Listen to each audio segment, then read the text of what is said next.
Nikola Tesla's Secret for Creativity, Be Alone. In this video, I will be discussing some quotes by some of the greatest minds in human history, Carl Jung, Nikola Tesla, and also in the end, I will mention a quote by Osho regarding solitude and how it opens up the capacity to love other people more deeply.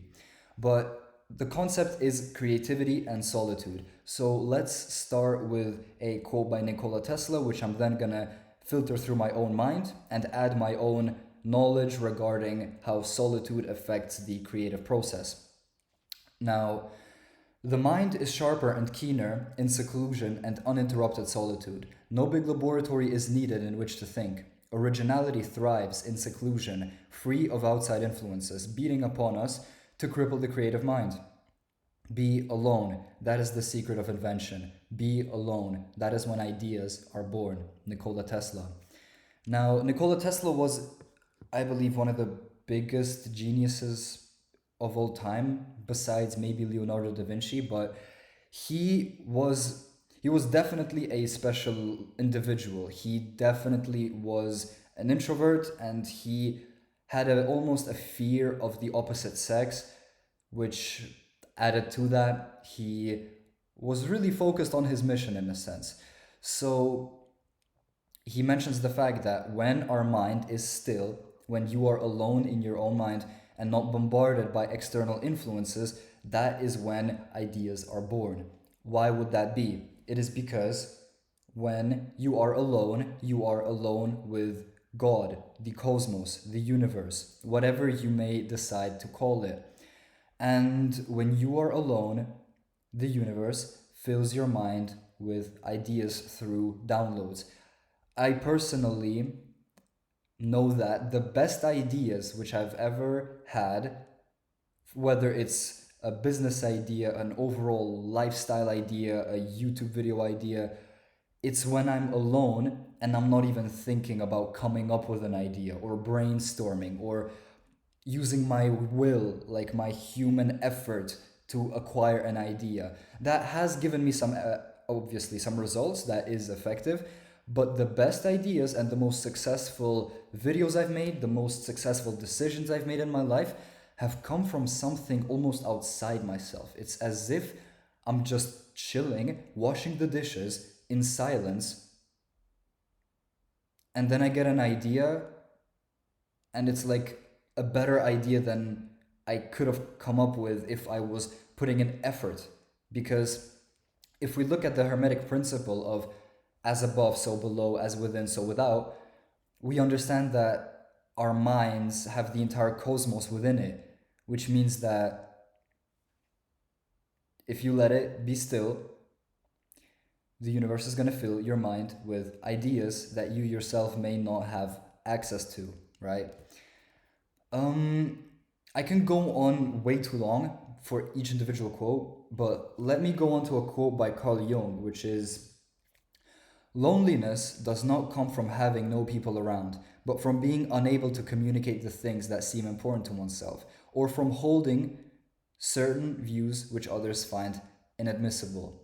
Carl Jung. This has more to do with loneliness instead of solitude, but what he's trying to get at is that one becomes lonely not when he is alone, but when he's surrounded by others who do not share his views, opinions, beliefs. That isolates you. I don't even know why that made its way into the video, but here we are.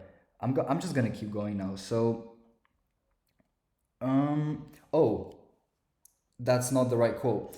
Another quote by Carl Jung. Solitude is for me a fount of healing which makes my life worth living.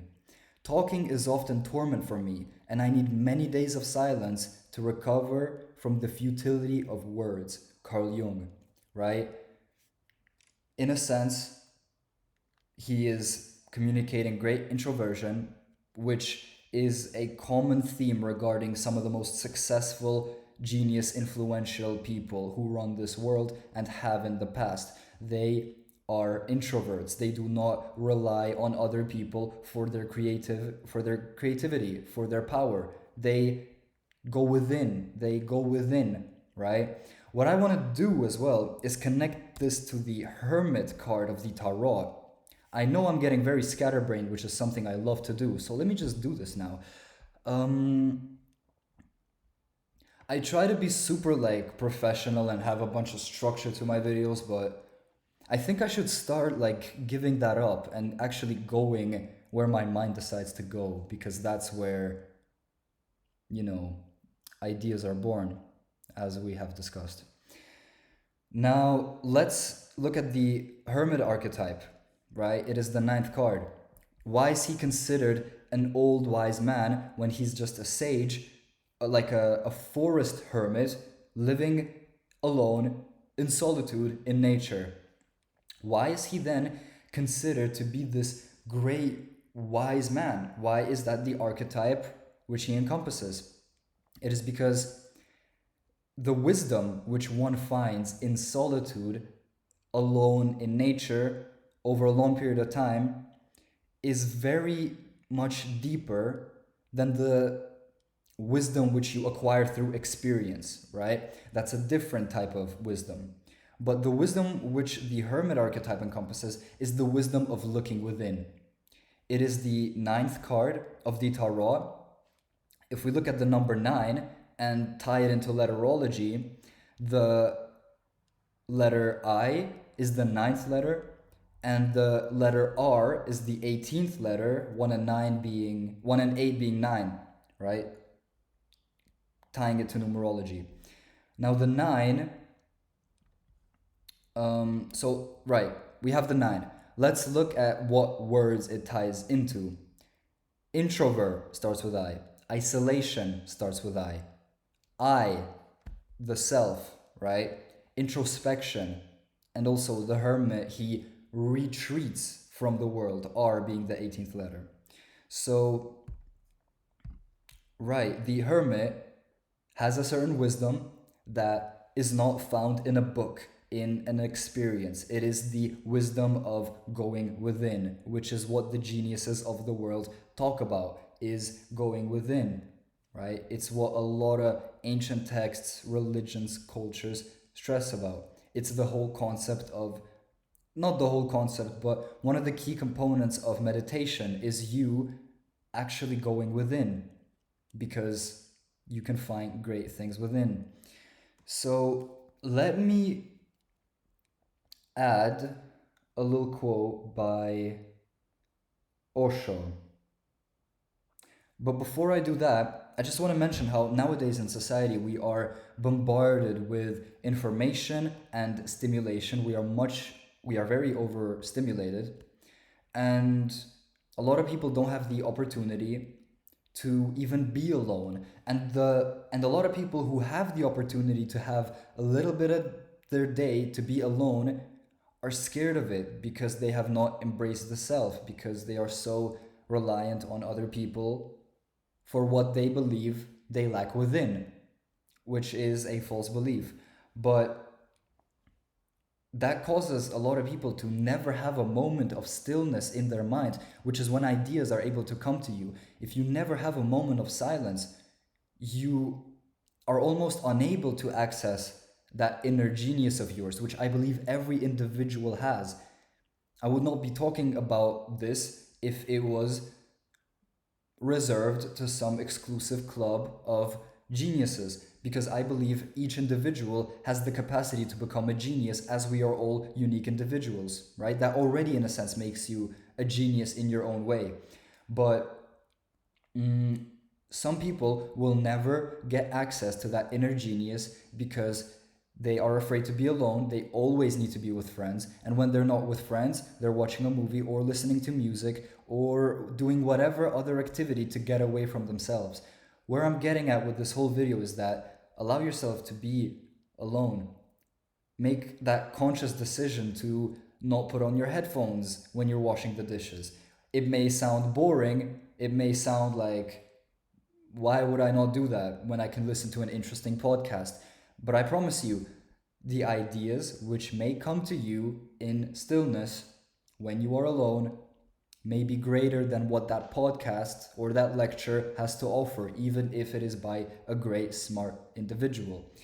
So that's just something I've been trying to embrace for myself a lot more recently, is being more alone, right? Because I'm also like very um like hyperactive in a sense. I wanna I want to be constantly stimulated. I need to always be doing something. So for people like me, it's even more important to find a moment of stillness, right? Because otherwise you're going to drive yourself insane. Let's go on to a quote by Osho. The capacity to be alone is the capacity to love. It may look paradoxical to you, but it's not. It is an existential truth. Only those people who are capable of being alone are capable of love, of sharing, of going into the deepest core of another person without possessing the other, without becoming dependent on the other, without reducing the other to a thing, and without becoming addicted to the other. They allow the other absolute freedom because they know that if the other leaves, they will be as happy as they are now. Their happiness cannot be taken by the other because it is not given by the other. Osho. This ties in more to the video I made, which is Love Yourself to Love the World, and how your capacity to love yourself opens a higher capacity for you to love other people because you're not doing it as a forced thing, rather just as a byproduct of you existing in a loving vibration with yourself. But yeah, it ties into so many things. You being able to handle yourself in silence gives you great power in many, many ways. It allows you to love the world more, it allows you to be more creative, it allows for your imagination to flow, it allows you to notice little details and synchronicities which the world is constantly offering you, which you may miss out on if you are constantly overstimulated and constantly distracting yourself and running away from your own mind. Embrace your own mind because you do not know. Maybe you're gonna find a genius living inside there. So I think I've done enough talking. Yeah, I think that was a decent video. Thank you for being here. And yeah, the message is make a conscious decision to spend a bit more time alone because it is a more powerful practice than you may imagine. Be alone. That is where ideas are born. Peace. Thank you.